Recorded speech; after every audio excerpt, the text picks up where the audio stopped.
বন্ধুরা ঠান্ডা কেমন পড়েছে বলো তো? ভীষণ ঠান্ডা পড়েছে, আমাদের এখানে তো অনেক ঠান্ডা পড়েছে। আর এই ঠান্ডায় যদি পিঠে না খাওয়া হয় তাহলে কি আর মনটা ভালো লাগে?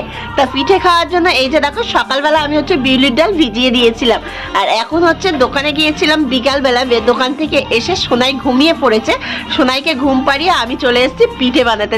চলো কি পিঠে বানাবো সেটাই তোমরা কিন্তু দেখতে থাকো। ভেজানো ডালগুলোকে আমি মিক্সিতে দিয়ে আমি ভালো করে এইগুলোকে বেটে নেব। আর এই যে দেখো, মিক্সিতে যখন আমি ডালগুলো বাটছিলাম না, তখন আমার মিক্সিটা সবে আমার এই যে ডালগুলো বাটা হয়ে গিয়েছে, তারপরেই কিন্তু মিক্সিটা গিয়েছে খারাপ হয়ে।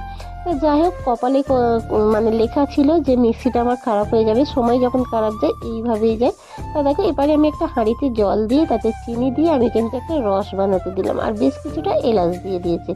আর ডালটাকে কিন্তু ভালো করে আমি ফাটিয়ে নিয়েছি, ভালো করে ফাটিয়ে নিয়ে আর এই যে আমি এইগুলো বড়ার মতো করে ভেজে নিচ্ছি। আর কি বলো তো, তোমরা অবশ্যই এতক্ষণে দেখে বুঝতে পারছো যে এটা আমি কি পিঠে বানাচ্ছি। হ্যাঁ, তোমরা ঠিকই ধরেছো, এটা আমি কিন্তু রসবড়া বানাচ্ছি। আর রসবড়াতে যতটা লাল লাল করে ভাজবে দেখতে কিন্তু বেশ ভালো লাগে, পুরো একদম রসগোল্লার মতো দেখতে লাগে, তাই না বন্ধুরা? তা শীত পড়ে গিয়েছে এবছরে, এখনো একদিনে পিঠে বানানো হয়নি, কেননা সোনাই অনেকটা ছোট বলে।